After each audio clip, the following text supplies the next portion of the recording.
Hello दोस्तों, स्वागत है आपका हमारे यूट्यूब चैनल में। तो देखिए, यूपी पुलिस से संबंधित जीएस और जीके के क्वेश्चन लेकर के आए हैं। तो इस श्रृंखला में जो है देखिए क्वेश्चन भी और इनकी हम डिटेल में चर्चा भी कर लेते हैं, ठीक है। तो पहला क्वेश्चन है, भारतीय राष्ट्रीय कांग्रेस के प्रथम अध्यक्ष कौन थे? आंसर है ए ओ ह्यूम, दादा भाई नौरोजी, सुरेंद्र नाथ बनर्जी और WC बनर्जी। तो कौन से हो जाएंगे भैया? हाँ, तो WC ध्यान रखिएगा। देखिए, जो आपकी भारतीय राष्ट्रीय कांग्रेस थी, इस भारतीय राष्ट्रीय कांग्रेस ये पूछा जाए स्थापना कब हुई, तो इसकी स्थापना हुई थी 28 दिसंबर 1885। और ये पूछे जाए इसके संस्थापक कौन थे, तो इनके संस्थापक थे, इनका नाम था ए ओ ह्यूम, ठीक है। पूरा नाम था एलन ऑक्टेवियन ह्यूम, और इन्हें हर्मिट ऑफ शिमला के नाम से भी जाना जाता है। इन्हें शिमला के संत भी कहते हैं। क्या कहते हैं? याद रखिएगा, हर्मिट ऑफ शिमला। और पूछा जाता है किसे कहा जाता है, या शिमला के। और ये पक्षी विशेषज्ञ भी थे। क्या थे? पक्षी विशेषज्ञ भी थे। और ICS की परीक्षा पास करने के बाद इन्होंने सर्विस भी की, ठीक है। और इटावा के DM भी रहे, रिटायर्ड ICS ऑफिसर भी थे, ठीक है। और इस बैठक की ये पूछा जाए अध्यक्षता किसने की थी, तो इसी की अध्यक्षता की थी WC बनर्जी ने, यानी व्योमेश चंद्र बनर्जी इसके प्रथम अध्यक्ष थे, ठीक है। जब आ जाए 86 वाली बैठक कहाँ पे हुई, तो 86 वाली हुई थी कलकत्ता में। कहाँ पे? और इसके अध्यक्ष थे दादा भाई। तो 4 शुरू के याद रखिएगा आप लोग, तो याद भी हो जाएंगे। फिर यदि आ जाए 87 वाली कहाँ पे हुई, तो 87 वाली हुई मद्रास में, जिसे अब चेन्नई कहते हैं। इसके अध्यक्ष थे बदरुद्दीन तैयब जी। कौन थे? हाँ, तो पूछा जाता है प्रथम मुस्लिम अध्यक्ष कौन बने कांग्रेस के, तो बदरुद्दीन तैयब जी बने, ठीक है। 88 वाली भी याद रखिएगा, 1888 की हुई थी इलाहाबाद, जिसे आज प्रयागराज कहते हैं, वहां पे हुई थी। और इसके अध्यक्ष बने थे जॉर्ज यूले। कौन बने थे? हाँ, तो जब आ जाता है कभी कभी प्रथम यूरोपीय अध्यक्ष कौन थे, यूरोपीय अध्यक्ष जॉर्ज यूले। प्रथम मुस्लिम अध्यक्ष बदरुद्दीन तैयब जी, और प्रथम पारसी दादा भाई, और प्रथम अध्यक्षता की थी WC बनर्जी, यानी व्योमेश चंद्र। कुछ और इम्पोर्टेंट है, जैसे पूछा जा सकता है 1896 का, ठीक है। हाँ, तो 1896 का भी याद रखिएगा। 1896 का हुआ था कलकत्ता में। कहाँ पे? हाँ, और इसके अध्यक्ष थे कौन? रहमतुल्लाह सयानी थे। और इसी अधिवेशन में पहली बार राष्ट्रगीत गाया गया था। और राष्ट्रगीत क्या है भारत का? वंदे। तो ये भी याद रखिएगा, वंदे मातरम गाया गया था, ठीक है। और एक और याद रखिएगा 1911 वाला, 1911 भी कलकत्ता में हुआ था, ठीक है। इसके अध्यक्ष थे बिशन नारायण धर। कौन थे? बिशन नारायण धर थे। और इसी में पहली बार राष्ट्रगान जनगण मन गाया गया था, ठीक है। तो ये भी याद रखिएगा, कुछ अधिवेशन है आपके लिए इम्पोर्टेंट है, नोट कर लीजिएगा, थोड़ा रिवीजन भी हो जाएगा और याद भी हो जाएगा, ठीक है। चलिए, अगला क्वेश्चन कह रहा है कथकली किस प्रदेश की नृत्य नाटिका है? तो कथकली कहाँ की है? केरल की। और आपको पता है 8 शास्त्रीय नृत्य हैं। कितने? 8 शास्त्रीय नृत्य हैं। तो एक कथकली और दूसरा मोहिनी अट्टम भी कहाँ का है? केरल का है, ठीक है। तो जिनका ना लिखा हो वो लिख भी सकते हैं। तो देखो, कथकली लिखिए, कथकली एक जरूर आएगा, 100% आएगा, याद रखिएगा। कहाँ का है? केरल का, ठीक है। फिर मोहिनी अट्टम भी केरल का, याद रखिएगा, मोहिनी अट्टम ये भी केरल का। और कथक आ जाए, कथक आपके उत्तर भारत, उत्तर प्रदेश और राजस्थान है। फिर आ जाए कुचिपुड़ी, तो कुचिपुड़ी कहाँ का है? ये आंध्र प्रदेश का है, ठीक है, आंध्र प्रदेश का है। आ जाए मणिपुरी, मणिपुरी कहाँ का है? मणिपुर का है। आ जाए भरतनाट्यम, तो भरतनाट्यम कहाँ का है भैया? ये तमिलनाडु का है, याद रखिएगा, ठीक है। आ जाए ओडिसी, ओडिसी कहाँ का है? ये उड़ीसा या ओडिशा का है, ठीक है। और आ जाए सात्रिया, तो सात्रिया कहाँ का है? असम का है, ठीक है। हो गया 1 2 3 4 5 6 7। ये क्या है? आपके शास्त्रीय नृत्य है, याद रखिएगा। ये 8 आपके शास्त्रीय नृत्य है, ठीक है। तो ऑटो नोट कर लीजिएगा और रिवीजन भी हो जाएगा आपका, ठीक है, कहाँ कहाँ के कौन कौन से। अगला क्वेश्चन कह रहा है भारत का सबसे बड़ा बंदरगाह कौन सा है? तो मुंबई। कौन सा है? और इसी के भार को कम करने के लिए नाहवा शेवा बंदरगाह की भी स्थापना की गई है मुंबई में, ठीक है। तो सबसे बड़ा है मुंबई। जब आ जाए ज्वारीय बंदरगाह, तो कांडला गुजरात का, लिख लीजिएगा, ज्वारी बंदरगाह है, ठीक है, कांडला गुजरात का। फिर आइए कह रहा है गुप्त शासकों के मुक्त होने के बाद वल्लभी में किस वंश के शासकों ने अपनी स्वतंत्र सत्ता स्थापित की? वर्धन वंश कह रहा है, मैत्रक वंश कह रहा है, मौखरी वंश और चंद्र वंश। तो इसमें हो जाएगा मैत्रक वंश।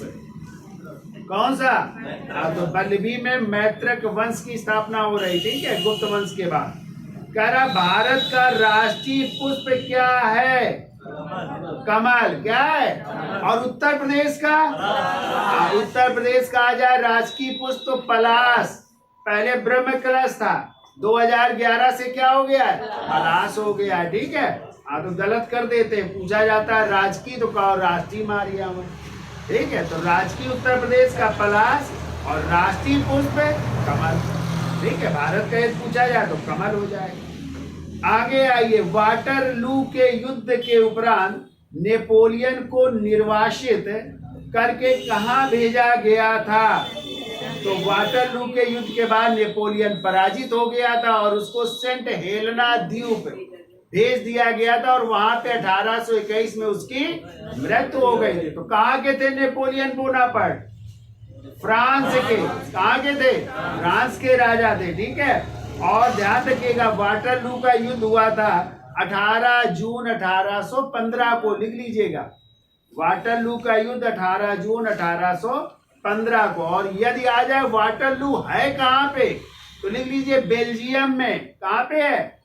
ये बेल्जियम में है वाटरलू, याद रखिएगा। ये युद्ध जो था किस देश में पड़ता है? बेल्जियम में पड़ता है, ये भी याद रखिएगा, ठीक है। तो फ्रांस के राजा थे नेपोलियन, दूसरी तरफ कई शक्तियां थी, ब्रिटेन, रूस, प्रसा, ऑस्ट्रिया, ये सब ने मिल करके फ्रांस के राजा नेपोलियन को पराजित किया था, ठीक है।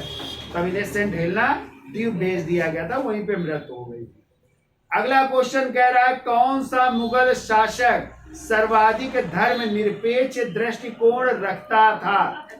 अकबर कह रहा, बाबर, हुमायूं, अकबर, औरंगजेब। तो कौन? अकबर हो जाएगा, ठीक है। तो और अकबर की सुलह कुल प्रथा आपने पढ़ी है ना, सभी धर्मों को सामंजस्य के लिए जो है उसने ये दी थी, अपनाई थी। आगे आइए, कह रहा है कौन सा, सॉरी, दिल्ली में लाल किले का निर्माण किसने करवाया? शाहजहां ने दिल्ली के लाल किले का निर्माण करवाया था, जिसकी शुरुआत उन्होंने कर दी थी 1638 में और 10 साल में बन करके तैयार हुआ था। तो 16 से 38 से 48 तक जो है 10 साल में ये बन करके तैयार हुआ दिल्ली का लाल किला, याद हो जाएगा। चलिए आगे आते हैं। कह रहा मुस्लिम लीग ने भारत के विभाजन की मांग सबसे पहले कब की थी? तो आप लोग याद रखिएगा, मुस्लिम लीग ने भारत के विभाजन की मांग की थी जब मुस्लिम लीग का अधिवेशन हुआ था लाहौर में। तो 23 मार्च 1940 को, कब हुआ था? 23 मार्च 1940 को, जिसके अध्यक्ष थे मोहम्मद अली जिन्ना थे। और उन्होंने जो है पहली बार एक इसकी अलग है, राष्ट्र की मांग की थी, लेकिन उसमें पाकिस्तान शब्द का जिक्र नहीं था। और फिर 23 मार्च 1943 को उन्होंने भी पाकिस्तान की मांग रखी और कहा भारत छोड़ो और हमें यहाँ पे अलग राज्य दो, ठीक है। तो वो बात की गई थी बाद में, ठीक है। और जब आ जाए पाकिस्तान शब्द के जन्मदाता कौन थे, तो हमने आपको पढ़ाया कैम्ब्रिज विश्वविद्यालय के छात्र कौन, चौधरी रहमत अली और उनके दोस्त असलम खां। उन्होंने एक पंपलेट या पर्चा जारी किया था, now or never or to Paris for ever, और उसी में पाकिस्तान शब्द को परिभाषित किया गया था। पी से पंजाब, ए से अफगान, के से कश्मीर, यस से सिंध और तान का मतलब बलूचिस्तान, यानी इन 5 प्रांतों को मिलाकर एक अलग पाकिस्तान को जन्म दिया था चौधरी रहमत अली। आगे आइए, भारत की राजधानी कलकत्ता से दिल्ली किस सन में स्थानांतरित हुई, 1911 में। और आपको पता है कि दिल्ली दरबार हुआ था, तीसरा दिल्ली दरबार, कौन सा, दिल्ली दरबार देखिए 3 हुए, याद रखिएगा। यदि आ जाए पहला दिल्ली दरबार तो 1877 में, और उस समय भारत के वायसराय थे लॉर्ड लिटन। कौन थे, आज इसमें महारानी विक्टोरिया को भारत की सम्राज्ञी घोषित किया गया था। दूसरा आ जाए दिल्ली दरबार तो 1903 में, और इस समय थे लॉर्ड कर्जन। कौन थे, और इस समय जो है एडवर्ड सप्तम को भारत का क्या घोषित किया गया था, सम्राट घोषित किया था। तो अपना तो नहीं आए थे, उनके भाई आए थे, ठीक है। और तीसरा दिल्ली दरबार जिसकी चर्चा हो रही वो हो रहा 1911 में, और इसी दरबार में आए थे ब्रिटेन के राजा जॉर्ज पंचम आए थे, और उनके साथ उनकी पत्नी आई थी मैरी, ठीक है। और इसी दिल्ली दरबार में जॉर्ज पंचम ने 2 घोषणा की थी, एक तो राजधानी परिवर्तन की। तो राजधानी पहले क्या हुआ करती थी, कहा था कलकत्ता से अब क्या हो जाएगी, तो कलकत्ता से दिल्ली राजधानी परिवर्तन की घोषणा की। और दूसरी घोषणा की थी बंगाल विभाजन रद्द करने की। कौन से विभाजन, आज जो हुआ था 16 अक्टूबर 1905 को, तो इसको रद्द करने की भी घोषणा की थी। क्लियर, तो उसी में अब फिर आपकी जो है राजधानी परिवर्तित हुई थी 23 दिसंबर 1912 को। और उसी समय जो भारत के इस समय वायसराय थे लॉर्ड हार्डिंग द्वितीय, तो उन्हीं पर बम फेंका गया था चांदनी चौक में। और ये बम फेंकने की योजना बनाई थी राज बिहारी घोष और सचिंद्रनाथ सान्याल, लेकिन बच गए थे वो, ठीक है।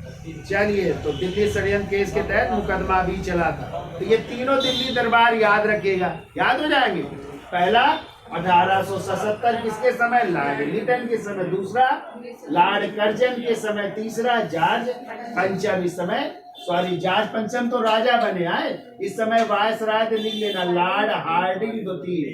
कौन थे, लॉर्ड हार्डिंग द्वितीय, और इन्हीं पर जो है बम फेंका गया था, बच गए थे, ठीक है। तो ये 3 वायसराय थे। चलिए अगला क्वेश्चन कह रहा है, मुस्लिम लीग ने भारत के पानीपत का तीसरा युद्ध कब हुआ था, तो पानीपत का तीसरा युद्ध हुआ था 14 जनवरी 1761 को हुआ था। किसके किसके बीच हुआ था भैया,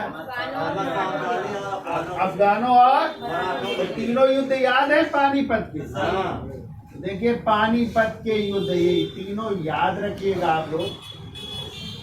देखो पहला हो रहा है 21 अप्रैल 1526 को, किसके किसके बीच, बाबर और इब्राहिम लोदी के बीच हो रहा है, ठीक है। कौन पराजित हुआ, इब्राहिम लोदी पराजित हुए और युद्ध के मैदान में मारे भी गए थे, और इनके साथ इनके एक दोस्त मारे गए थे, विक्रमादित्य ग्वालियर के राजा, ठीक है। आ जाए पानीपत का दूसरा युद्ध कब हुआ था, तो 5 नवंबर 1556 को, ठीक है। किसके किसके बीच, अकबर और इस समय हेमू जो कि आदिल शाह सूर का सेनापति था, उसने दिल्ली आगरा में कब्जा करके विक्रमादित्य की उपाधि धारण की थी। तो इसमें कौन पराजित हो गया, हेमू पराजित हुआ, उसकी आंख में क्या लग गई थी। और आ जाए तीसरा युद्ध जिसकी चर्चा की गई है, ये हुआ था कब, 14 जनवरी 1761 को हुआ था। एक तरफ थे मराठे, कौन थे, और दूसरी तरफ था अहमद शाह अब्दाली, या इसी को कह सकते हैं अफगान। ये क्या था, अफगान था, ठीक है, इनके बीच। और इस समय पेशवा बहुत पूछे जाते हैं, तो बालाजी बाजी राव थे, बालाजी बाजी राव इस समय पेशवा थे, बुढ़े हो गए थे, इन्हीं को नाना साहब भी कहते हैं, ठीक है। इन्होंने इस युद्ध में अपने बेटे विश्वास राव और सदाशिव राव को भेजा था, ठीक है। दोनों मारे गए थे, और मराठों के तोपखाने का नेतृत्व किया था किसने, इब्राहिम गाजी ने, वो भी मारा गया था। तो पराजय की सूचना बालाजी बाजीराव के पास कैसे पहुंची थी, 2 मोती विलीन हो गए, 27 सोने की मोहरें लुप्त हो गई, चांदी और तांबे की तो गणना ही। ये तीनों युद्ध याद रखिएगा पानीपत के, ठीक है भैया। चलिए आगे आते हैं। भारत किस दिन गणराज्य घोषित किया गया, 26 जनवरी 1950 को भारत गणराज्य बना, ठीक है। इसी दिन संविधान को क्या किया गया था, लागू किया गया था, तो ये भी आपको याद रखना, ठीक है। चलिए अगला क्वेश्चन है, बड़ा इंपॉर्टेंट भी है, और इसका मतलब क्या होता है, किससे ये संबंधित रोग हैं या निवारण क्या है, तो उपचार तकनीक क्या है, और दूसरी तरफ अंग कह रहा सुमेलित करिए। तो क्या क्या दिए गया है, कह रहा EEG, ये कह रहा है ECG,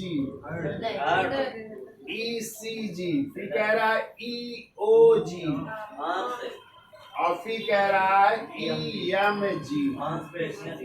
तो ये रोग निवारण है, या कह सकते उपचार की तकनीक है। तो बताइए EEG किससे है, ये है मस्तिष्क से, और इसका फुल नेम क्या होता है EEG का, क्यों भाई, इलेक्ट्रो इंसेफेलिकल ग्राफ है, ये भी याद रखिएगा। ECG का इलेक्ट्रोकार्डियोग्राफ, और ये किससे है, ये हृदय हार्ट से है, ठीक है। लाइन नहीं चलती रहती फिल्मों में, देखा हो ऐसे, वही लगी होती मशीन, इलेक्ट्रोकार्डियोग्राफ, और सीधी हो गई तो काम खत्म, ठीक है, वही चीज है। EOG का संबंध है, क्यों भाई, आंख से, किससे, आंख से, ठीक है। और इसका फुल नेम होता है इलेक्ट्रो, क्या होता है, आकिलोग्राफी होता है, ठीक है। और EMG का मतलब किससे, ये मांसपेशी से संबंधित इसकी जांच होती है, ठीक है। ये भी याद रखिएगा, तो मिला लीजिए, EEG मस्तिष्क, ECG हृदय से, EOG आंख से संबंधित, और EMG मांसपेशी से। कौन सा मिला, बी हो जाएगा, ठीक है।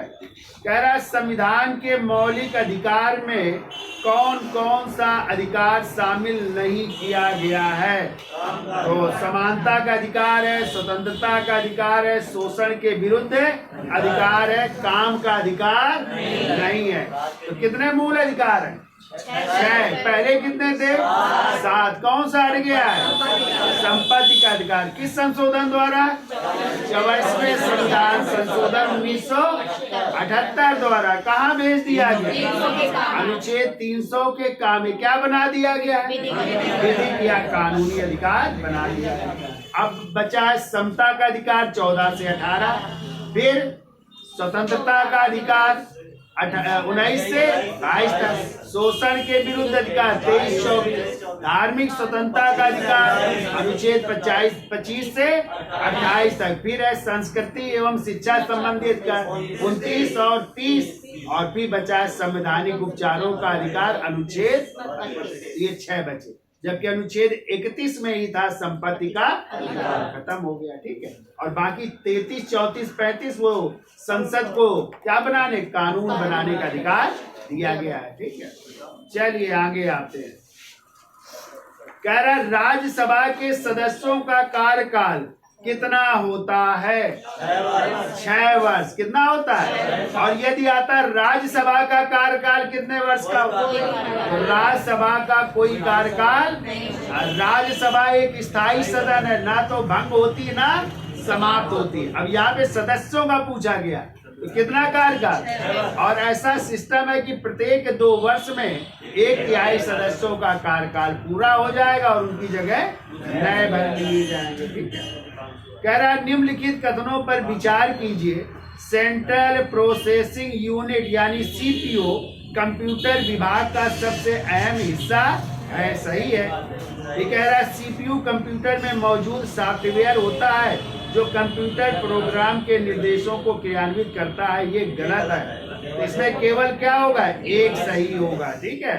ये कह रहा है उच्चतम न्यायालय के न्यायाधीशों के अवकाश ग्रहण की सामान्य आयु क्या है? कितना? 65 वर्ष। उच्चतम न्यायालय का पूछा गया है ना, और यहीं पे उच्च न्यायालय का पूछा जाता है 62 वर्ष हो जाता है। ठीक है, याद हो जाएगा भैया। उच्चतम न्यायालय के न्यायाधीशों का 65 वर्ष, चाहे वो मुख्य न्यायाधीश हो चाहे अन्य न्यायाधीश हो। तो बता सकते हो उच्चतम न्यायालय में कितने न्यायाधीश है इस समय? टोटल 34, एक मुख्य न्यायाधीश और 33 अन्य न्यायाधीश। बताइए। अच्छा, उत्तर प्रदेश के अभी मुख्य न्यायाधीश बदल गए इलाहाबाद हाई कोर्ट के, कौन बनाए गए? बताइए। अभी हमने उस दिन डाला है, ढूंढ के लाएंगे आप लोग, याद नहीं है तुम लोगों को। चलिए आगे आते हैं।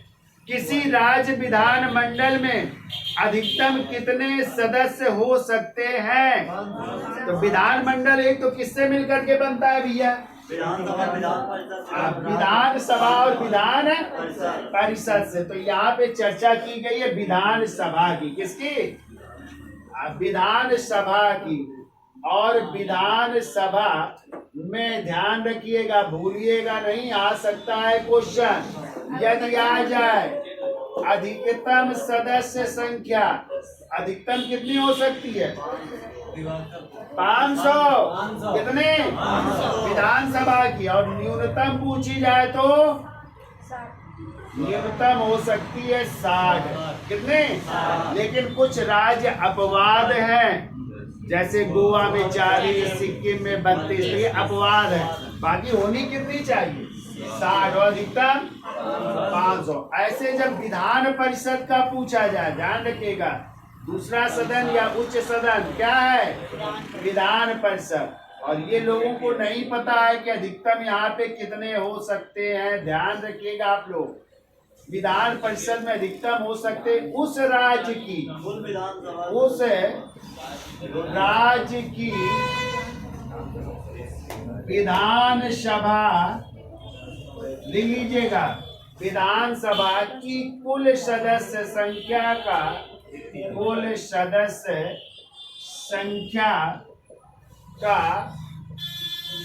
1/3 से अधिक नहीं हो सकते, अधिक नहीं हो सकते। जैसे उत्तर प्रदेश की बात की जाए तो उत्तर प्रदेश में वर्तमान में कितने हैं? 100। ठीक है, ये ध्यान रखिए। और न्यूनतम कितनी हो सकती है? 40। और न्यूनतम विधान परिषद में हो सकती है 40। ठीक है, क्लियर? तो अधिकतम लोग गड़बड़ करते हैं। अभी हमने देख रहे थे एक कोचिंग में क्वेश्चन था विधान परिषद की अधिकतम सदस्य संख्या कितनी? 100 लिखा है। ठीक है, तो 100 तो उत्तर प्रदेश की है, लेकिन हो कितनी सकती है? तो ध्यान रखिए, उस राज्य की विधानसभा की कुल सदस्य संख्या का 1/3 से अधिक है। ये आपको आंसर मारना होगा। ठीक है, जब उत्तर प्रदेश स्पेशल पूछा जाए कितनी सदस्य संख्या, तब मारेंगे 100। ठीक है, और न्यूनतम कितनी हो सकती है? और विधानसभा में अधिकतम 500 और न्यूनतम। तो बताओ उत्तर प्रदेश की विधानसभा की सीटें कितनी है? 403। तो उत्तर प्रदेश में इस समय है 400। पहले 404 थी, तो एक एंग्लो इंडियन मनोनीत होते तो वो खत्म कर दिया गया। चलिए आगे आते हैं भाई। भारत में नागरिकता किस सिद्धांत पर आधारित है? तो जन्म एवं रक्त सिद्धांत के आधार पर, दोनों आधार पर। तो बताओ नागरिकता किस भाग में है? भाग 2 में, अनुच्छेद 5 से 11। कैसी नागरिकता है भारत की? एकहरी नागरिकता, जो कहाँ के संविधान से? ब्रिटेन के संविधान से। इतना याद रखोगे? ठीक है, चलिए आगे आगे। कह रहा केंद्रीय मंत्रीगण किसके प्रति उत्तरदायी होते हैं? लोकसभा। तो देखो इसमें सामूहिक रूप से होता तो लोकसभा, अब यहाँ पे केवल कह रहा केंद्रीय मंत्रीगण किसके प्रति उत्तरदायी, तो राष्ट्रपति के प्रति उत्तरदायी होते हैं, और सामूहिक रूप से होता तो लोकसभा। यानी मंत्री यदि त्याग पत्र देना चाहेगा तो किसको देगा? राष्ट्रपति को। ठीक है, आगे आइए, विश्व का सबसे बड़ा संविधान किस देश का है? तो भारत का सबसे बड़ा भी है और लिखित संविधान है। कितने देशों से लिया गया है? 60 देशों से। 60 देशों का संविधान। और आपको पता है, क्वेश्चन आता है कि भारतीय संविधान का आधार किसे कहते हैं? 1935 के भारत शासन अधिनियम को कहते हैं। अगला कह रहा है, डॉक्टरों द्वारा मरीजों के पेट के अंदर का परीक्षण एंडोस्कोपी कहलाता है, द्वारा किया जाता है, जो निम्न में से किस सिद्धांत पर कार्य करता है? तो प्रकाश का पूर्ण आंतरिक परावर्तन के, ठीक है, आधार पर। कह रहा मराठा प्रशासन में प्रधानमंत्री को क्या कहा जाता है? पेशवा। क्या कहते थे? और आपको पता है शिवाजी की मंत्रि परिषद में 8 सदस्य थे जिन्हें अष्ट प्रधान कहते थे। क्या कहते थे? पेशवा, सुमंत, वाकिया, नवीस, तो ये होते थे। ठीक है, आगे आइए। कह रहा द वेल्थ ऑफ नेशन की रचना किसने की थी? Adam Smith. और एडम स्मिथ को अर्थशास्त्र का क्या कहते हैं? जनक कहते हैं, ये भी याद रखिएगा। ठीक है, कह रहा भारत भारती के लेखक कौन है? मैथिली शरण गुप्त की पुस्तक है। ये कह रहा है ग्लिम्प्सेस ऑफ वर्ल्ड हिस्ट्री किसने लिखी है? जवाहरलाल नेहरू जी की है, ये याद रखिएगा। ठीक है, ये कह रहा है हिंदू व्यू ऑफ लाइफ के लेखक कौन है? तो डॉक्टर सर्वपल्ली राधाकृष्णन जी हो जाएंगे। ठीक है, अगला कह रहा थानेश्वर में वर्धन वंश की स्थापना किसने की थी? तो पुष्यभूति वर्धन ने। ठीक है, और इसी वंश में राजा हुए प्रभाकर वर्धन, और उन्हीं के 2 बेटे थे, राजवर्धन, हर्षवर्धन, और एक बेटी थी राजश्री। तो पहले राजवर्धन फिर हर्षवर्धन। हर्षवर्धन के राज्याभिषेक की डेट है 606 ईस्वी, और इसी को कहते हैं हर्ष संवत। ठीक है, चलिए आगे आइए। कह रहा servants of the people's society की स्थापना किसने की थी? तो गोपाल कृष्ण। इसी को कहते हैं भारत सेवक समाज की स्थापना 1905 में पुणे में। कहाँ पे? अलीगढ़ आंदोलन को आरंभ करने वाले कौन थे? तो देखो 1875 में अलीगढ़ में सर सैयद अहमद खान ने अलीगढ़ आंदोलन की शुरुआत की और मोहम्मदन एंग्लो ओरिएंटल कॉलेज की स्थापना की थी, जो आगे चल करके अलीगढ़ मुस्लिम विश्वविद्यालय बना। ठीक है, कह रहे अजमेर में किस सूफी संत की दरगाह है? ख्वाजा मोइनुद्दीन चिश्ती की। किसकी है? जो ख्वाजा साहब के नाम से जाना जाता है। किसकी है? मोइनुद्दीन चिश्ती। तो अजमेर शरीफ भी कहते हैं ना। और यही आए थे, किसके साथ आए थे? बताओ, ख्वाजा मोइनुद्दीन चिश्ती किसके साथ भारत आए? मोहम्मद गोरी के साथ। किसके साथ आए थे? और अजमेर में बस गए थे। ठीक है, कह रहा है परमाणु विस्फोट में बृहद मात्रा में ऊर्जा का उत्सर्जन किसके रूपांतरण के कारण होता है? तो नाभिकीय ऊर्जा का ऊष्मा के रूप में हो जाएगा। ठीक है, स्टेम सेल के संबंध में क्या सही नहीं है? तो देखो क्या सही है पूछा गया। तो कह रहा है यह केवल स्तनधारी जीवों में ही प्राप्त की जा सकती है। ये तो गलत है। फिर कह रहा है ये नई औषधियों को परखने के लिए प्रयोग की जाती है। सही है ये।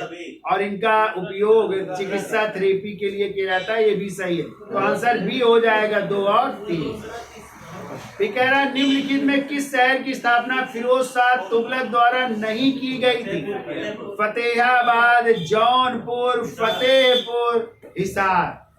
तो फतेहपुर की नहीं की गई थी। यहाँ पे फतेहपुर का मतलब है फतेहपुर सीकरी, और फतेहपुर सीकरी की स्थापना की थी मुगल बादशाह अकबर ने, और अकबर ने उसे अपनी राजधानी बनाया था। ठीक है, 1571 में स्थापना की थी। कह रहा है कन्नौज का मौखरी वंश की राजधानी थी। किसकी? मौखरी वंश की राजधानी थी। इस वंश का प्रथम स्वतंत्र शासक कौन था? तो इस वंश के स्वतंत्र शासक थे ईशान वर्मा, और इसी वंश के राजा थे ग्रह वर्मा, और उन्हीं ग्रह वर्मा का विवाह हुआ था प्रभाकर वर्धन की पुत्री राजश्री, यानी हर्षवर्धन के बहनोई थे, और उन्हीं ग्रह वर्मा की हत्या कर दी थी मालवा के राजा देवगुप्त ने, और राजश्री को बंदी बना दिया। तभी राजश्री बंदी गृह से भागती और सती होने के लिए विंध्याचल पर्वत जाती है। तो हर्षवर्धन ने अपनी बहन को बौद्ध भिक्षु दिवाकर मित्र की सहायता से बचा लिया। अब कन्नौज की गद्दी संभालने वाला कोई नहीं होता, तो वहाँ की जनता आमंत्रित करती है हर्ष को, तो हर्ष तानेश्वर के स्थान पर भी अपनी राजधानी किसको बनाते हैं? कन्नौज से, और कन्नौज से ही शासन करते हैं। ठीक है, चलिए आगे। कह रहा है भारतीय संविधान में स्वतंत्रता के अधिकार में कौन सी स्वतंत्रता शामिल है? नहीं है। आप लोगों ने पढ़ा अनुच्छेद 19। अनुच्छेद 19 में ही कितने प्रकार की स्वतंत्रता है? 6 प्रकार की स्वतंत्रता है। तो 19(1) के काम में वाक एवं अभिव्यक्ति की स्वतंत्रता। 19(1) के खा में 19(1) के खा में क्या है? निरायुध सम्मेलन करने की स्वतंत्रता, बिना किसी हथियार के सम्मेलन करने की स्वतंत्रता। 19(1) के गा में सभा या संगठन बनाने की स्वतंत्रता, इसमें सहकारी समितियों की भी बात की गई। 19(1) के घा में अबाध रूप से विचरण करने की स्वतंत्रता, भारत के किसी में। अंगा में कहीं पे भारत के किसी भी जगह बस जाने की स्वतंत्रता। अंगा के बाद चा, और 19(1) का चा ही था संपत्ति का तो समाप्त हो गया। ठीक है, और छा में है अपनी जीविका के निर्वहन के लिए कहीं भी व्यापार करने की स्वतंत्रता। तो ये 6 स्वतंत्रता है, का खा गा घा अंगा और छा। चा नहीं है, छा। तो कितने प्रकार की हो गई? 6। पहले 7 थी, कौन सा हट गया? संपत्ति का चा हट गया। क्लियर? चलिए आगे आते हैं। कह रहा है पारिस्थितिकी शब्द का सर्वप्रथम किसने किया था? तो देखो अर्नेस्ट हेकल, विस्तृत उल्लेख जो है अर्नेस्ट हेकल द्वारा किया गया था। और पारिस्थितिकी तंत्र आ जाए तो एजी टांसले 1935 में। और आ जाए भारतीय पारिस्थितिकी का जनक किसे माना जाता है? तो लिख लो प्रोफेसर रामदेव मिश्र को। भारतीय पारिस्थितिकी का जनक लिख लीजिएगा, प्रोफेसर रामदेव मिश्र को माना जाता है। और पारिस्थितिकी वैसे विस्तृत व्याख्या तो अर्नेस्ट हेकल, पारिस्थितिकी तंत्र आ जाए तो एजी टांसले, प्रोफेसर रामदेव मिश्र लिख लीजिएगा, भारतीय पारिस्थितिकी का जनक है। आगे आइए, निम्नलिखित में कौन सा पारिस्थितिकी को प्रभावित करने वाले स्थलाकृतिक कारक हैं? तो इसमें सभी हो जाएंगे। ठीक है, कॉफी का सबसे बड़ा उत्पादक देश कौन सा? ब्राजील। सबसे ज्यादा कॉफी कहाँ होती है? और भारत में यदि बात की जाए तो कर्नाटक। कहाँ पे? हाँ, कर्नाटक में होती है। आगे आइए, किसी दी गई अवधि के लिए एक देश की राष्ट्रीय आय, इसमें होगा उत्पादित अंतिम वस्तुओं और सेवाओं के मौद्रिक मूल्य के बराबर होगी। डी आंसर हो जाएगा। ठीक है, कह रहा है महाबलीपुरम के मंदिरों का निर्माण किसने करवाया था? तो देखो महाबलीपुरम के मंदिर बनवाए थे पल्लव वंश के राजाओं ने। किस वंश के? पल्लव वंश। और आप लोगों ने सप्त पगौड़ा रथ मंदिर पढ़ा है? और इन्हीं सप्त पगौड़ा रथ मंदिरों का निर्माण करवाया था पल्लव शासक नरसिंह वर्मन प्रथम ने। किसने? नरसिंह वर्मन प्रथम। क्वेश्चन आता है, इसमें सबसे बड़ा रथ कौन सा है? सबसे बड़ा रथ है धर्मराज या युधिष्ठिर का रथ है। सबसे छोटा आ जाए तो द्रौपदी होगा। सबसे छोटा द्रौपदी रथ है। और यदि आ जाए सबसे आकर्षक रथ कौन सा? हाँ, तो आकर्षक में गणेश रथ हो जाएगा। ठीक है, गणेश रथ तो नरसिंह वर्मन प्रथम ने करवाया था। ठीक है, मामल्य शैली में आए। आगे आइए भाई, कहाँ पहुंचे? 42 नंबर कह रहा है, हर्षवर्धन के समय में किस चीनी यात्री ने भारत की यात्रा? तो ह्वेनसांग ने। और ह्वेनसांग का यात्रा वृत्तांत कहलाता है CU की। क्या कहलाता है? CU की, या ट्रेवल ऑफ इंडिया भी कहते हैं, भारत का यात्रा वृत्तांत भी कहते हैं। ठीक है, याद रखिएगा। और यदि आ जाए फायान किसके समय आए थे? फायान आए थे चंद्रगुप्त विक्रमादित्य के समय, और उनकी पुस्तक का नाम है फाक्योंकी। क्या नाम है? हाँ, और फायान के बचपन का नाम था कुड़। क्या नाम था? हाँ, क्या कह रहे? चलिए आगे आइए। कह रहा है विश्व जनसंख्या दिवस कब मनाया जाता है? तो 11 जुलाई को मनाते हैं विश्व जनसंख्या दिवस। और 10 दिसंबर को क्या मनाते हैं?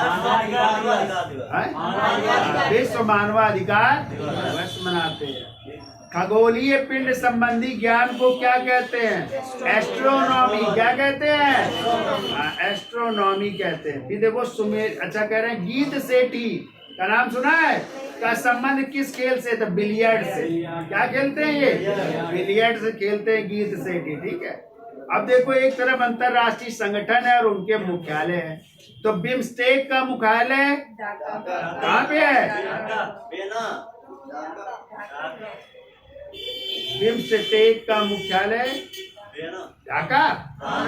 ढाका हो जाएगा। ओपेक का वियना हो जाएगा। आसियान का जकार्ता, और एपेक का सिंगापुर हो जाएगा। सही है भाई, ये आंसर हो जाएगा। कह रहा कोणार्क मंदिर किस भगवान को समर्पित है? सूर्य को। और बहुत पूछा जाता है कि कोणार्क के सूर्य मंदिर का निर्माण किसने करवाया था? लिख लो, गंग वंश के राजा नरसिंह देव प्रथम ने। लिखिए, गंग वंश के राजा नरसिंह देव प्रथम ने जो है कोणार्क के सूर्य मंदिर का निर्माण करवाया था। ठीक है, कह रहा संयुक्त राष्ट्र संघ यानी UNO के प्रथम महासचिव कौन थे? हाँ, तो याद रखिएगा, UNO के प्रथम महासचिव त्रिगवेली थे, जो कहाँ के थे? ये नॉर्वे के थे। कहाँ के थे? और दूसरे पूछे थे तो लिखो डगवा या डागवा हैमरशील्ड, ये थे। और ये स्वीडन के थे। कहाँ के थे? और कभी कभी आ जाता है UNO के किस महासचिव की मृत्यु हवाई दुर्घटना में हो गई? इन्हीं की हो गई थी, हवाई दुर्घटना में। ठीक है, और तीसरे महासचिव थे यूथार्ड। कौन थे? और पूछा जाता है एशिया महाद्वीप से बनने वाले, एशिया महाद्वीप से थे ये बनने वाले प्रथम महासचिव। और ये कहाँ के थे? म्यांमार या बर्मा के थे। ठीक है, और यदि पूछा जाए वर्तमान में इस समय कौन UNO के महासचिव? Antonio Guterres. याद रखिएगा आप लोग। कहाँ के एंटोनियो गुटेरस? ये पुर्तगाल के। कहाँ के भैया? पुर्तगाल के। इनको भी याद रखिएगा। ठीक है, एंटोनियो गुटेरस इस समय वर्तमान में आए UNO के महासचिव। UNO का मुख्यालय कहाँ है? मैनहट्टन, न्यूयॉर्क में। कब स्थापना हुई थी? 24 अक्टूबर 1945 को इसकी स्थापना। कितने सदस्य देश हैं? 193। और 193वां बना था दक्षिणी सूडान। ये भी याद रखिएगा। आगे आइए भैया, कह रहा है संयुक्त राष्ट्र संघ का मुख्यालय देखो, अभी हमने बताया कहाँ है? मैनहट्टन, न्यूयॉर्क में है। ठीक है, कह रहा है भारत में सूती वस्त्र उद्योग का पहला कारखाना कलकत्ता में कब खोला गया? 1818। फोर्ट ग्लास्टर कहाँ पे? लिख लो, फोर्ट ग्लास्टर में खोला गया, लेकिन ये सफल नहीं रहा। फिर 1854 में बंबई में कावस जी नाना भाई के नेतृत्व में भी स्थापित हुआ था। ठीक है, वो सफल था। 1854 में कहाँ पे? बंबई में कावस जी नाना भाई। कह रहे हैं दिल्ली में विजय घाट किसकी समाधि है? लाल बहादुर शास्त्री जी की समाधि कहलाती है विजय घाट। और एपीजे अब्दुल कलाम की समाधि तमिलनाडु क्या कहलाती है? रामेश्वरम घाट। क्या कहलाती है? रामेश्वरम घाट, वो भी याद रखिएगा है? और गांधी जी की समाधि राजघाट कहलाती है, वो भी याद रखिएगा। भारत के प्रथम दूरदर्शन केंद्र 15 सितंबर 1959 को कहाँ स्थापित किया गया? नई दिल्ली में। कहाँ पे? किस भारतीय राज्य की प्रथम महिला राज्यपाल कौन थी? सरोजिनी नायडू। और कहाँ की थी? उत्तर प्रदेश की। कहाँ की? तो भारत की तो वही है, लेकिन उत्तर प्रदेश की पहली राज्यपाल थी। ठीक है, तो उत्तर प्रदेश के पहले मुख्यमंत्री कौन थे? हाँ, गोविंद बल्लभ पंत। और उत्तर प्रदेश की पहली महिला मुख्यमंत्री सुचेता कृपलानी। ठीक है, और दलित महिला मुख्यमंत्री सुश्री मायावती जी हैं। चलिए आगे आइए, अगला है भी। किसी भारतीय राज्य की प्रथम महिला मुख्यमंत्री कौन थी? सुचेता कृपलानी थी। भारत में यह कौन प्रमाणित करता है कि अमुक विधेयक धन विधेयक है या नहीं? तो लोकसभा अध्यक्ष। तो केंद्र में लोकसभा, राज्य में विधानसभा अध्यक्ष। ठीक है, और किसकी अनुमति से धन विधेयक पेश होता है? राष्ट्रपति की अनुमति से। तो धन विधेयक का उल्लेख किस अनुच्छेद में? अनुच्छेद 110 में। और वार्षिक वित्तीय विवरण का उल्लेख 112 में। इसी को सामान्य बोलचाल में बजट कहते हैं। तो बजट का उल्लेख अनुच्छेद 112 में किस नाम से? वार्षिक वित्तीय विवरण के नाम से। ठीक है, चलिए आगे आइए भाई। कह रहा प्रथम एशियाई खेल 1951 में कहाँ खेले गए? नई दिल्ली में। तो पहले एशियाई खेल हुए तो 1951 में नई दिल्ली में। और फिर भारत में 1982 वाले भी 1982 में फिर एशियाई खेल हुए। ठीक है, तो 2 बार भारत करवा चुका है एशियाई खेल। कह रहा है हर्ष के दरबारी कवि बाण भट्ट की कृतियों में कौन उनसे संबंध नहीं है? मालविका मित्र नहीं है। वो कालिदास की है, बाकी सब किसकी है? बाण भट्ट की। नागानंद सॉरी कौन सी है? हर्षचरित और कादम्बरी। हर्षचरित और कादम्बरी ये किसकी रचना है? और हर्षवर्धन की आ जाती तो नागानंद, प्रियदर्शिका और रत्ना, ये किसकी है? हर्षवर्धन की है। ये कह रहा है भारत का पहली बोलने वाला चलचित्र कौन सा था? आलम पहली बोलती फिल्म थी कौन सी? और आ जाती मूक फिल्म है राजा हरिश्चंद्र। कैसी? मूक फिल्म थी। ठीक है, मिलान करना है भाई। उकाई बांध किस नदी पर है? ताप्ती नदी पर। भाखड़ा बांध सतलज नदी पर। नागार्जुन बांध कृष्णा नदी पर। पोंग बांध व्यास नदी पर। ठीक है, तो मिलान कर लो, सी आ जाएगा। पौधे का मुख्य प्रकाश संश्लेषी अंग कौन सा है? पत्ती। क्या हो जाएगा? आनुवंशिकता का नियम रेगर जान मेंडल हो जाएंगे। और देखो आगे हर्षवर्धन की रचनाएं कौन कौन सी? नागानंद, प्रियदर्शिका और रत्नावली। हर्षचरित नहीं, हर्षचरित वाण भट्ट की। तो आंसर क्या हो जाएगा? 1 2 3। कह रहा एज यू लाइक इट नामक अंग्रेजी पुस्तक किसने लिखी? As You Like It William Shakespeare की है। किसकी भैया? ठीक कह रहा है कीमतें प्रायः कम होती हैं जब आर्थिक मंदी हो। कब हो? आर्थिक मंदी हो। अगला क्वेश्चन, आरबीआई की स्थापना कब हुई थी? याद रखिएगा, आरबीआई एक संघीय बैंक है। कैसा बैंक है? और इसकी स्थापना हुई थी 1 अप्रैल 1935। कहाँ पे इसका मुख्यालय है? मुंबई में है। ठीक है, और यदि आ जाए आरबीआई का जो लोगो है वो क्या है? तो खजूर के वृक्ष के नीचे क्या बना है? एक बाघ खड़ा है, ठीक है। और बताइए आरबीआई के प्रथम गवर्नर थे ओसबर्न स्मिथ। कौन थे? आ जाए भारतीय गवर्नर। प्रथम भारतीय गवर्नर थे सीवी देशमुख थे। और वर्तमान में आ जाए तो शक्तिकांत दास है, ठीक है। शक्तिकांत दास, सब याद रखिएगा आपको। आगे आइए भाई, कहाँ तक पहुंचा?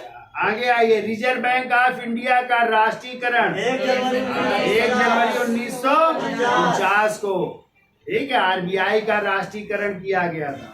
कह रहा भारत का केंद्रीय बैंक कौन सा है? अभी हमने बताया संघीय बैंक या केंद्रीय bank, reserve bank of India हो जाएगा।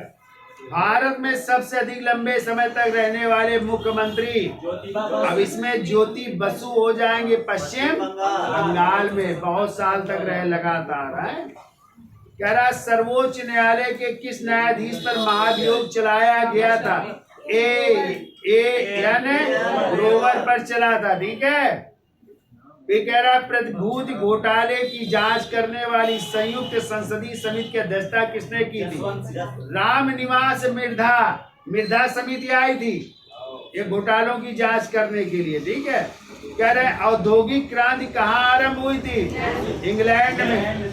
और ये लिख लो टाइम इसका, देखिए 1780 से लेकर के 1850 तक चली थी औद्योगिक क्रांति। और आ जाए इंग्लैंड की गौरवपूर्ण क्रांति या इसी को रक्तहीन क्रांति कहते हैं, ये कब हुई थी? तो लिख लो 1688 में।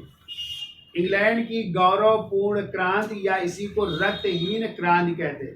तो कहते हैं वहां के राजा थे जेम्स द्वितीय, तो उन्होंने भी गद्दी त्याग दी थी बिना कोई रक्त बहाए, ठीक है। उन्होंने गद्दी को छोड़ दिया। तो गौरवपूर्ण क्रांति या रक्तहीन क्रांति को 1688, ठीक है, ये भी याद रखिए। अगला क्वेश्चन कह रहा है चालुक्य वंशी शासक पुलकेशिन द्वितीय ने हर्ष के दक्षिण विजय अभियान को किस नदी के किनारे पर रोका? नर्मदा नदी के किनारे। और इसकी जानकारी मिलती रवि कीर्त की एहोल प्रशस्त, जिसमें जो है हर्षवर्धन की पराजय हुई थी, किससे? पुलकेशिन द्वितीय से, ये भी याद रखिएगा। आगे आइए, किसे राज्य को भारत का अन्न भंडार कहा जाता? पंजाब को। किसे? भारत के किस राज्य में सबसे अधिक चावल पैदा होता है? पश्चिम बंगाल। कौन सा अपना भोजन स्वयं निर्मित करते? उत्पादक का मतलब हरे पेड़ पौधे अपना भोजन स्वयं बनाते हैं, ठीक है, प्रकाश संश्लेषण क्रिया द्वारा। और बाकी तो दूसरे पर निर्भर है, उपभोक्ता वगैरह ना। आगे आइए, प्रथम पंचवर्षीय योजना में अर्थव्यवस्था किस क्षेत्र पर बल दिया? कृषि पर। किस पर? अगला क्वेश्चन कह रहा है प्रथम पंचवर्षीय योजना कब आरंभ हुई थी? 1 अप्रैल 1951 को। कब हुई थी? 1 अप्रैल 1951 को। फिर कह रहा है क्षेत्रीय ग्रामीण बैंक की स्थापना भारत में कब की गई? 2 अक्टूबर 1975। क्या हो जाएगा? हाँ, 2 अक्टूबर 1975 को। इको मार्ग क्या है भाई? सॉरी, इको पार्क क्या है? तो पर्यावरण अनुकूली उपभोक्ता उत्पादन को नामपत्रित करने की योजना, ठीक है, ये हो जाएगा। आगे आइए, नीति आयोग के अध्यक्ष कौन होते हैं? प्रधानमंत्री। और नीति आयोग किसका नाम बदल करके किया गया?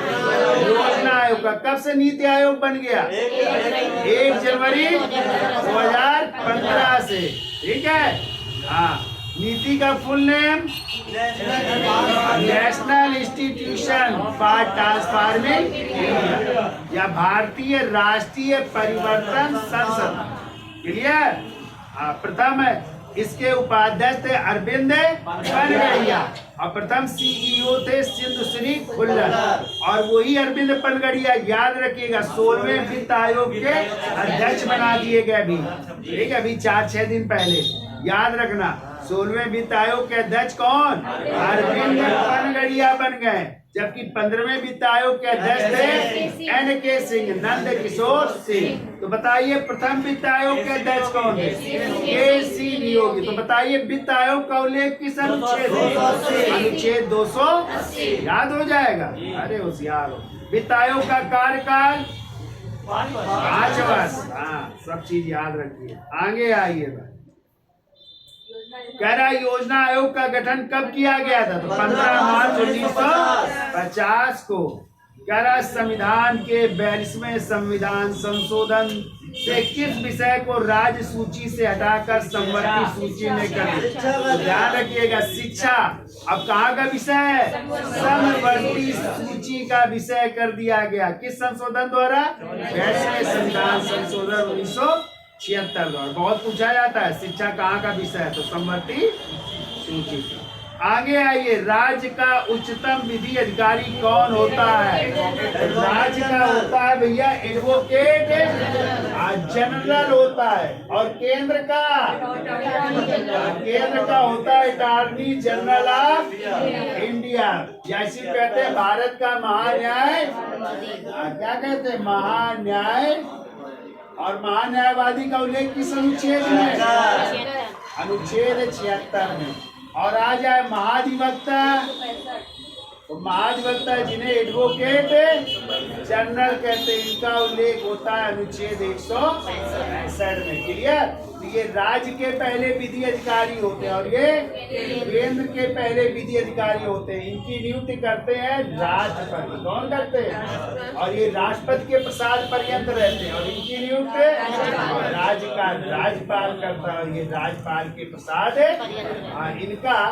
इनकी योग्यता होनी चाहिए उच्चतम न्यायालय के न्यायाधीश के बराबर, और इनकी उच्च न्यायालय के न्यायाधीश के बराबर योग्यता होनी चाहिए।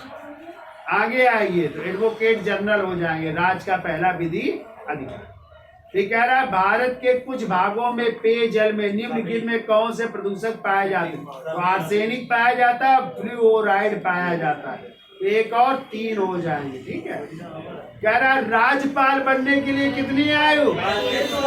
33 वर्ष। और राष्ट्रपति और उपराष्ट्रपति और लोकसभा का सदस्य और विधानसभा का सदस्य 25, और राज्यसभा का सदस्य और विधान परिषद का सदस्य 30 वर्ष। क्लियर? हाँ, होशियार है आप लोग। आगे आइए, राज्य का मुख्यमंत्री किसके प्रति उत्तरदायी होता है? तो विधानसभा के। किसके प्रति? आगे आइए, राज्य के राज्यपाल अपने कार्यों के लिए किसके प्रति उत्तरदायी होते हैं? तो राष्ट्रपति के प्रति। किसके प्रति? कह रहा राज्य के उच्च न्यायालय के न्यायाधीशों की अधिकतम अवकाश प्राप्त की आयु होती 62 वर्ष। कह रहा किसी राज्य में समानता किसके परामर्श पर राष्ट्रपति शासन लागू किया जाता है? तो राज्यपाल। और राष्ट्रपति शासन का उल्लेख किस अनुच्छेद में? अनुच्छेद 356 में। किसमें है? हाँ, याद रखिएगा। गोवा राज्य किस उच्च न्यायालय के क्षेत्राधिकार में? मुंबई के। ठीक है, राज्य के राज्यपाल को उसके पद से कौन हटा सकता है? राष्ट्रपति। तो राज्यपाल भी राष्ट्रपति के प्रसाद पर्यंत कार्य करता है, भी याद रखिएगा। ठीक है, राज्य के राज्यपाल की नियुक्ति साधारणता कितने वर्षों के लिए? ध्यान रखना, जब साधारणता पूछा जाए तो 5 वर्ष। ठीक है, वैसे किसके प्रति? राष्ट्रपति के प्रसाद पर्यंत पद धारण करता है। आगे आइए, निम्नलिखित विदेशी यात्रियों को कालक्रम की दृष्टि से व्याख्यायित करिए। तो सबसे पहले आए कौन? सबसे पहले मेगास्थनीज आए। ठीक है, किसके समय? चंद्रगुप्त और के दरबार में सेलुकस के राजदूत थे। फिर आए फायान। कौन है? और फायान चंद्रगुप्त द्वितीय विक्रमादित्य के समय आए। फिर कौन आए? वैन शांग आए। हर्षवर्धन के समय आए। सॉरी, इसके पहले आए सुंगयुन। फायान के बाद आए सुंगयुन आए चौथे नंबर में। ठीक है, और फिर आए रुको फिर आए वेनसांग, और फिर आए इद सिंह। तो इसमें आंसर हो जाएगा बी भाई। है देखो आ गया क्वेश्चन। हर्ष तथा पुलकेशिन द्वितीय के मध्य हुए संघर्ष की जानकारी कहाँ से मिलती है? ऐहोल प्रशस्त से, और इसके लेखक है रवि कीट, और इसको भी संस्कृत भाषा में लिखा गया। गुगली किस भाषा का शब्द है? तो क्रिकेट का ये भी एक आएगा शब्द भाई, याद रखिएगा। फिर आइए, चाय तथा कहवा दोनों नीलगिरी पहाड़ियों में उगाए जाते हैं। सही है। दोनों फसल उगने के लिए समान परिस्थिति दशाओं की आवश्यकता होती है। ये भी सही है। तो दोनों सही है और दोनों व्याख्या भी कर रहे हैं। ये आंसर हो जाएगा। फिर कह रहा है चेकमेट शब्द किस खेल से संबंधित है? शतरंज से। किससे? नहीं, चेकमेट का हो गया शतरंज है। आगे आइए, डायमंड इस खेल के परिसर को कहा जाता है? बेसबॉल। ये थोड़ा नया क्वेश्चन है। तो डायमंड किसके? बेसबॉल। आगे कह रहा है उत्तर गुप्त काल में प्रशासन की प्रकृति सामंतीय थी। सही है। इस काल में भूमि आदान प्रदान नहीं किए गए हैं। सामंत होते थे, भूमि दी जाती थी। ये सही है आर। और कह रहा सार्क देश का मुख्यालय कहाँ है? तो नेपाल की राजधानी काठमांडू। तो ये थे क्वेश्चन आपके जीएस और जीके के। तो वीडियो अच्छा लगा हो तो लाइक शेयर और देखते भी रहिए, सब्सक्राइब भी करिए प्लीज। धन्यवाद।